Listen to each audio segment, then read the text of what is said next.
It's hot again today. Is it almost 1 p.m. already? My meeting ran long. What should I do for lunch? I glanced up at the building in front of me. This luxury hotel. I remember having a meeting here with a client in the coffee lounge and was surprised that a cup of coffee cost $12. My name is Steven. After graduating from high school, I started working for a construction equipment rental company, and I've been in sales for 10 years now. I live with my younger sister, who is 7 years younger than me, and our mom. Our dad passed away from an illness shortly after my sister was born. Our family, being a single-parent household, wasn't exactly well off. My mom, who had been a stay-at-home mom, started working as a cashier at a supermarket. Given our situation, by the time I got to middle school, I felt the urge to get a job as soon as possible to help out my mom. When I said I wanted to start working instead of continuing my studies, my mom told me, "I've always hoped you and Jessica would at least finish high school. I've been saving up for your education since you were born, so please, graduate high school." I took her up on that offer. Lost in these memories, I found myself standing at the entrance of that luxury hotel when suddenly the automatic door burst open, and a woman in a dress nearly collided with me. Right next to us were some steps. I instinctively grabbed her hand and pulled her toward me. She managed not to fall down the steps, but one of her heels went tumbling down. "Oh, I'm sorry. Please, put your foot here." I pulled out a plastic sheet from my bag and placed it at her feet. "I'll get your heel right away," I said, heading down the steps to retrieve the fallen heel. When I came back up, the woman in the dress deeply bowed and said, "I'm so sorry. Really, I apologize." She was an elegant and beautiful woman, the light pink dress suiting her perfectly. "Oh, it's okay. Are you all right?" I grabbed your arm quite forcefully. "Did it hurt? Is there a bruise?" She gently rolled up her sleeve to show. "Oh, I knew it. It's turned red. I'm sorry. I pulled you too hard." "It's not a big deal. Please don't worry about it. It was my fault for rushing out like that," she said, bowing deeply again. "Excuse me. Just give me a moment." I moved a few meters away and made a call to my office. The CEO answered the phone immediately, so I quickly explained the situation. "Good afternoon. It's Steven. I had a little accident and accidentally bumped into someone, causing them to get injured." "Oh, Steven, is the other person okay?" "Yes. I'm planning to take them to the hospital now. Would it be okay if I return to the office a bit later?" "All right, please do that. Let me know the outcome." "Understood." With the CEO's approval, I went back to her. "I apologize for the wait. Just to be safe, let's head to the hospital. I'll come with you." "There's no need for a hospital. I'm fine. Please don't worry about it. If it swells up, it'll be a problem. Let's go." With that, the woman in the dress seemed quite embarrassed, but we both hopped into a cab and headed to the hospital. After the orthopedic examination, the doctor explained the situation carefully. The diagnosis was that there were no bone issues, just some internal bleeding. Afterwards, while waiting to pay, we sat down and chatted. "You know, I just learned for the first time, warming up a bruise after about the 4th day helps it heal faster." "I just learned that too." Seeing her smile made my heart skip a beat. "Oh, I forgot to introduce myself earlier. My name is Steven." "I am Catherine, right? Earlier, the nurse called you Catherine." Right after that, both of our stomachs growled at the same time. "Oh my, how embarrassing," she said with a flushed face. "It's getting late, isn't it?" We laughed, and when we checked the time, it was past 3 p.m. I told her I'd report to the office and then have lunch before returning. I invited Catherine out for lunch. After reintroducing ourselves, she began to share her story. Catherine is a 21-year-old college student. Turns out, her father is the CEO of the big company, Johnson Enterprises. She was certainly beautiful in her dress, and the term of president's daughter was apt. She was told there was a tea party at that hotel, but when she arrived, there was an unfamiliar man there, apparently set up for a blind date. I was surprised to hear that Catherine, still a student, was tricked by her parents into attending a blind date. Catherine, a blind date while you're still in college. Why would they do that? Well, my dad wanted a son to take over the business, but since I'm a girl, I can't be the next CEO, so he wants me to marry someone suitable to be the next CEO. Wait, marry someone to be the next CEO? When I rolled my eyes at the story, which seemed impossible to the average person like me, she continued her story with a downcast look on her face. Yes, there was talk that the son of one of our clients, a top executive, was looking for a match. It was surprising that in this day and age, there were parents who would suggest a marriage without their child's consent. So you had an arranged date? Yes.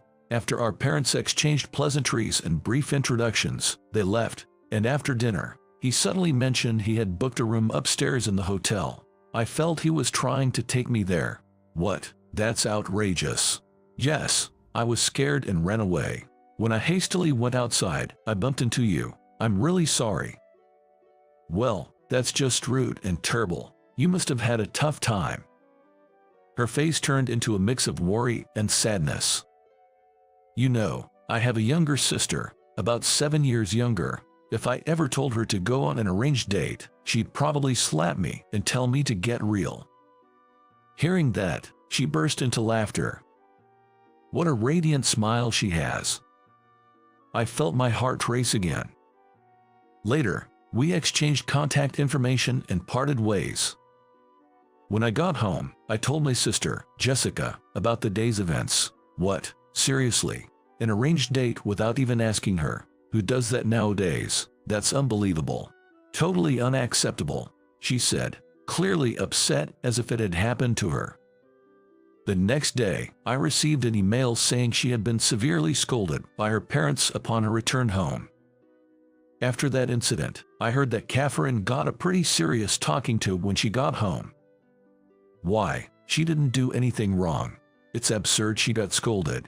Maybe we should talk to her parents. That's just wrong. I'd like to chat with her.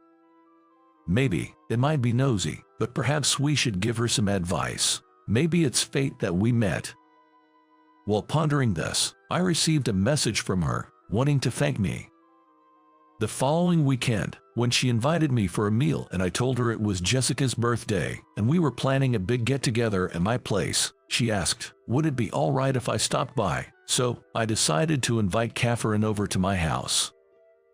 Come the weekend, she arrived at our home with some fancy sushi. Oh, you must be Catherine. I've heard about you from my brother. I'm Jessica, his sister. Oh, I'm sorry. It's so thoughtful of you, especially since we haven't even met before. It's okay. I'm the one imposing on short notice. Perhaps because they were close in age, to my surprise, they hit it off. Before long, they were calling each other Catherine and Jessie. Even though we just met, I was amazed at how quickly girls can bond. Watching the two of them, I smiled thinking they seemed as close as sisters. From then on, she started visiting my house every Sunday. One day, after about 3 months, Jessica suddenly spoke to me with a serious expression. Hey, what do you think about Catherine? What? So suddenly? I can tell. Catherine likes you. Wait a minute. Where's this coming from? Honestly, I was quite taken aback by this. Catherine was younger, and I thought of her as a sweet younger sister. But the affection I felt for her was different from what I felt for Jessica. Catherine is younger, and she's shy. You should confess to her. If her parents try to set her up again, it'll be too late. You'll definitely regret it. Jessica was right. But she's the daughter of a big company CEO. Love doesn't care about status. Encouraged by Jessica, I mustered up the courage and decided to confess on Christmas Eve. On our way back from dinner, I asked, Catherine, would you be my girlfriend? I don't want you to go through any arranged dates if you don't want to. She nodded emphatically and replied, "Thank you, Stephen. I'm so happy." The following day, the 25th, was Christmas. I introduced her to Jessica and my mom as my girlfriend. Jessica exclaimed, "Good for you, Catherine. Way to go, bro." My son Stephen, who, as far as I know, has never had a girlfriend in his 27 years, now has such a wonderful girlfriend. I'm so happy. My mother was also smiling and excited. My parents were fine, but the real issue was her parents.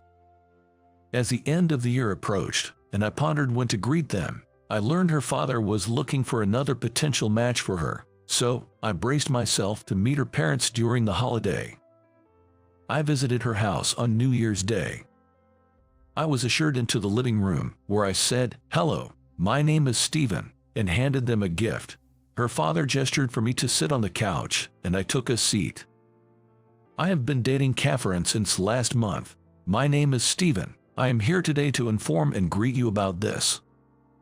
After saying this, I could feel sweat dripping all over, despite it being the middle of winter.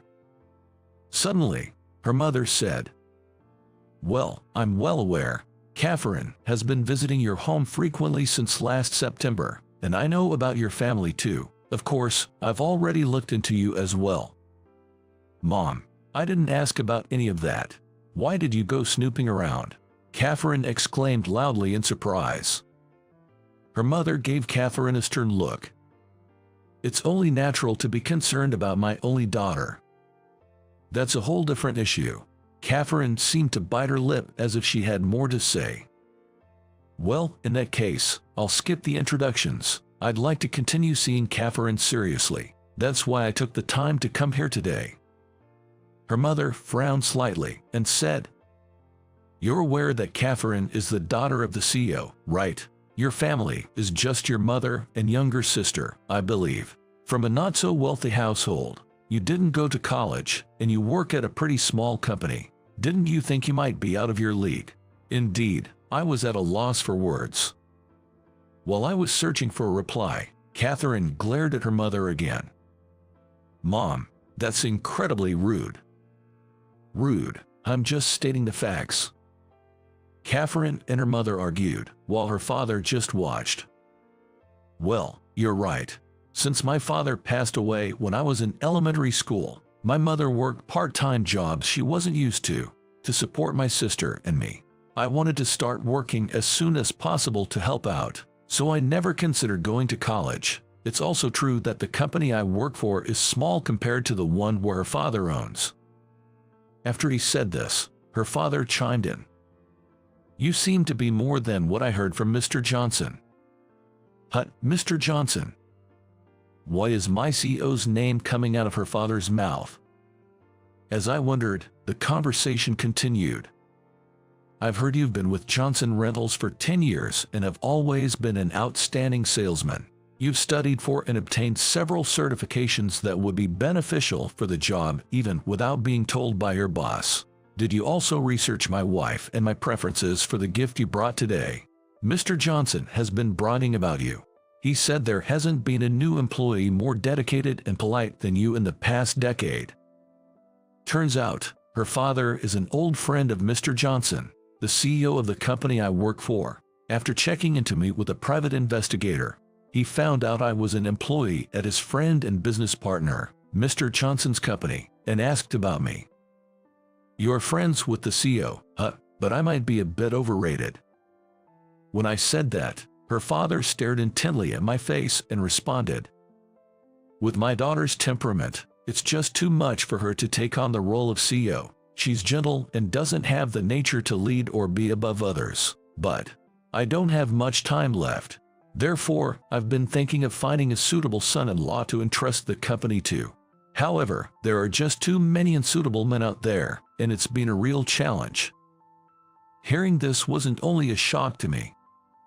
Catherine was also unaware of her father's illness.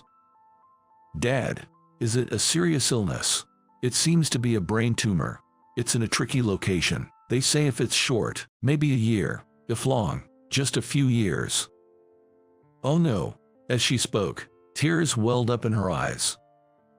So, Stephen, if marriage is an option, would you consider working for me? But if you can't see yourself getting married, I'm sorry, but I'd like you to break it off with her. Well, I never imagined the conversation would take this turn. It really caught me off guard. I decided to be honest about how I'm feeling right now. I'm sorry. I've only known Catherine for just under 6 months. We've only recently started dating. Honestly, I'm a bit taken aback by what you've just said. I think Catherine might feel the same way. Could we perhaps have some time to discuss and decide on the future of our relationship? When I looked over at Catherine, she was nodding in agreement. Understood. Take your time and talk it out. Let me know once you've come to a conclusion. The following year, after first visiting her house, we held our wedding ceremony right after she graduated from college. She had expressed her wish to walk down the aisle with her father.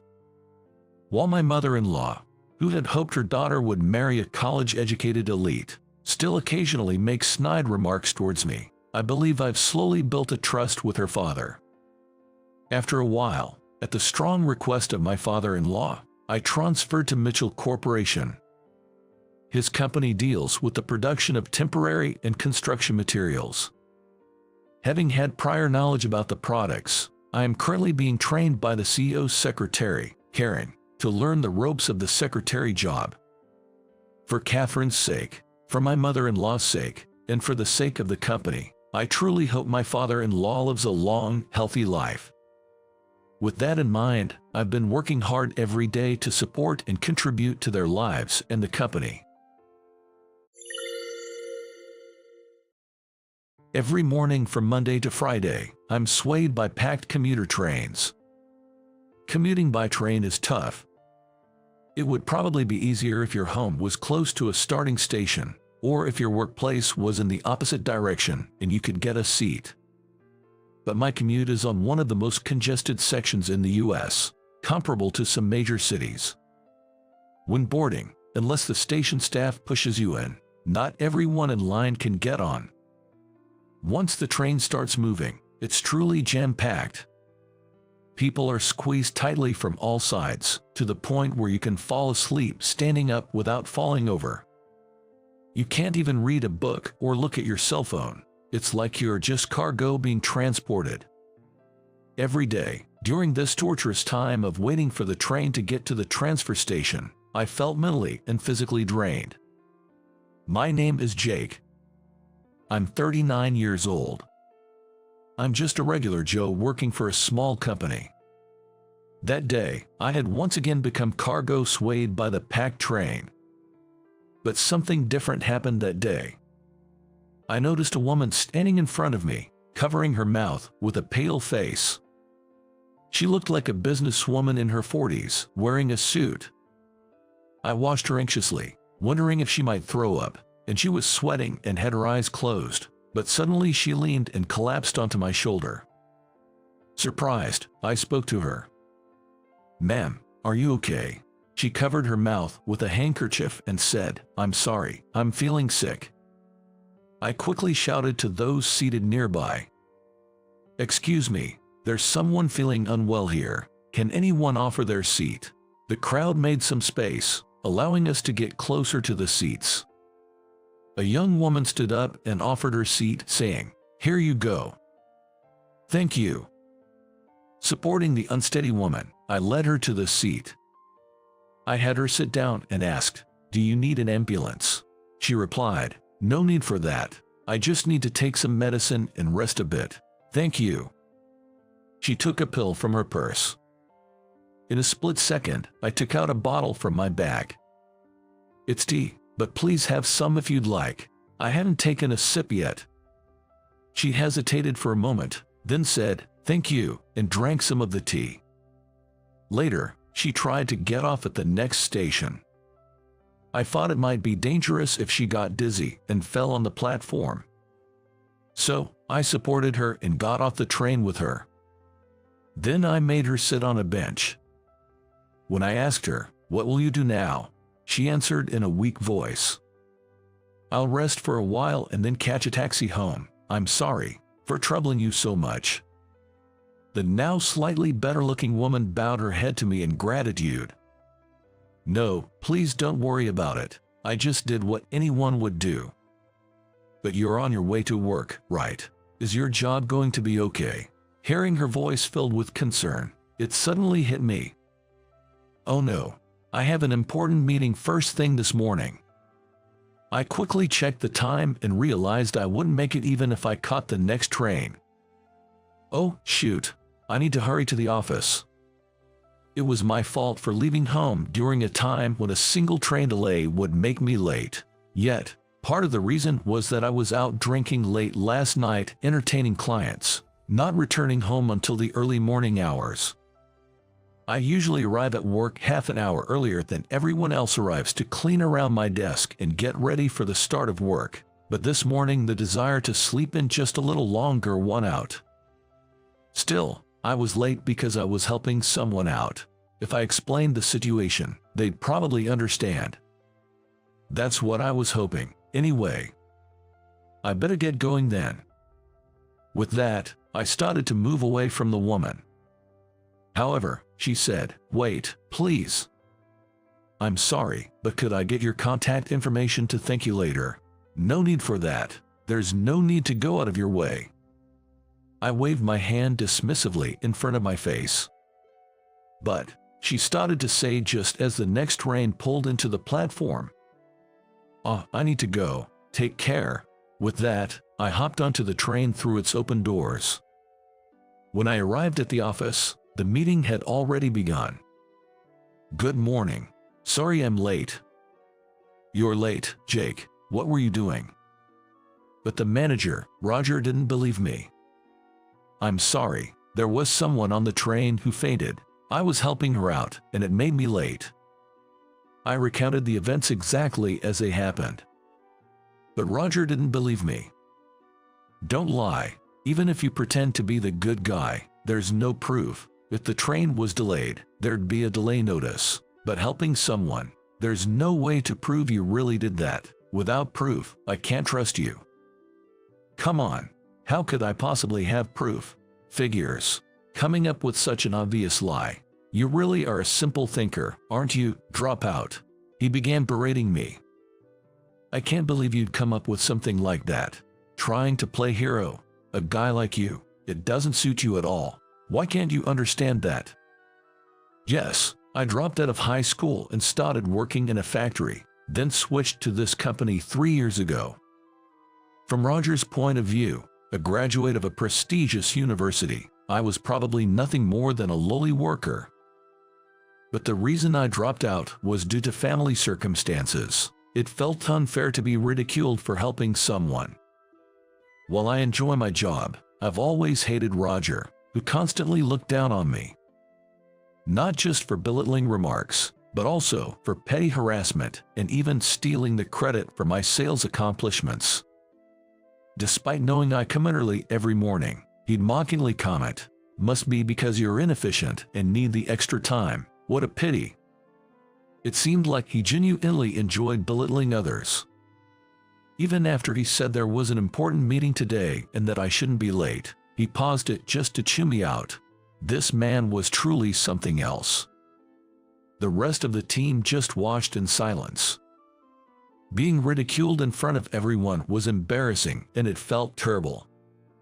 Because of him, it felt like the other employees were also looking down on me.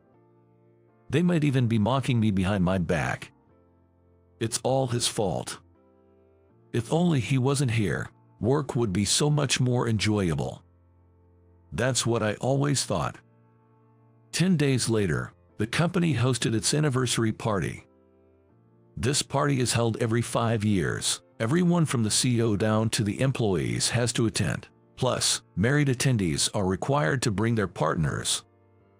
Some even bring their fiancés or significant others. I heard through the grapevine that those with small children are allowed to bring them as well. As part of the company's benefits, it's an opportunity for families to enjoy a nice meal together. But I'm single, so I had no choice but to attend alone. Man, this roast beef is delicious. So many types of drinks, hard to choose. The food's great, and drinks are all you can have, so I'm content. The venue is a hotel banquet hall, stocked with fancy champagnes and wines. Wonder what I should eat next. Maybe I'll go for some shrimp. As I was getting food from the serving tray, someone called out from behind. "Aunt Jake, here by herself." I recognized the voice, and turning around, there was that annoying Roger. He was accompanied by his wife and college-going daughter. Both his wife and daughter are quite attractive, always a point of pride for him. "Thank you for always taking care of my husband." His wife bowed slightly in gratitude, and I nodded back. "Oh, the pleasure is mine." "Figures you'd be here alone. No woman would want to settle with someone like you, especially not with your dead-end job and your always broke self." "Oh, come on." Hearing Roger's words, instead of reprimanding him, his wife and daughter burst into laughter. Like father, like daughter, I guess. No matter how beautiful, I wouldn't envy a man married to a woman who mocks others like that. Even if such a woman proposed, I'd decline. Just then, a woman's voice came from behind me. "I'm his partner, is there a problem?" Turning around, there stood the woman I had helped on the train just 10 days ago. I was stunned. I hadn't even gotten her name then, so I didn't know what to say. Then Roger looked at her and said, "Wait, Susan." Seems he knew her. "Susan is with him. What's going on?" Roger looked shocked. But the woman, now known as Susan, didn't respond. Instead, she took my hand and pulled me aside. "We need to talk. Can we step out for a moment?" We left the banquet hall and sat on a sofa in the lobby. "I'm sorry for butting in like that. It must have been a surprise, but I just couldn't stand hearing what he was saying about you," she said, looking genuinely concerned. "You're Susan, right? What brings you here?" When I asked, she smiled and said, "I used to be married to the CEO of this company. We divorced 3 years ago, but now I work as an accountant here." The CEO's ex-wife. I had no idea. I'd heard rumors that the CEO was divorced and single. "Really? I'm sorry for suddenly claiming to be your partner." "No, you actually saved me. Thank you." Remembering Roger's shocked face earlier, I felt a weight lifted. "Thank you for helping me the other day." We bowed to each other, expressing our gratitude. "So, would you like to continue as my partner for the rest of the party?" "Really? Are you sure?" "Sure, if you're okay with it. Consider it a thank you for the other day." "Oh, right. I haven't asked for your name yet." "It's Jake. My name is Jake." "Well, Jake, nice to meet you." She stood up and intertwined her arm with mine. We then made our way back to the party. From that point on, we behaved as if we were a couple. I overheard my boss saying loudly, "I can't believe someone like him is dating an elite woman like Susan. Unbelievable." At that moment, a colleague from my department approached. "How did you and Susan meet, Jake?" I was at a loss for words. Susan then quickly spoke up. "When I felt sick on the train, Jake, who happened to be in the same car, helped me out." "Wait, was that the story behind why you were late the other day?" So it was true. The colleague mentioned this while sneaking glances at Roger, who was a little ways off. It seemed Roger had heard and looked quite uncomfortable. Of course, I wouldn't lie about being late. "Jake, you were late because of me. I didn't know, I'm sorry." "No, it's okay. Don't worry about it." After that, Susan and I chatted about various things. We found out that both of us read the financial newspapers and had a lively discussion on the topic. After the party ended, we went to a small get-together, just the two of us. We shared more personal stories there. I grew up in a single-parent household, and my mother fell ill when I was in middle school. I had to drop out and have been struggling financially ever since. When I told her this, Susan was very sympathetic.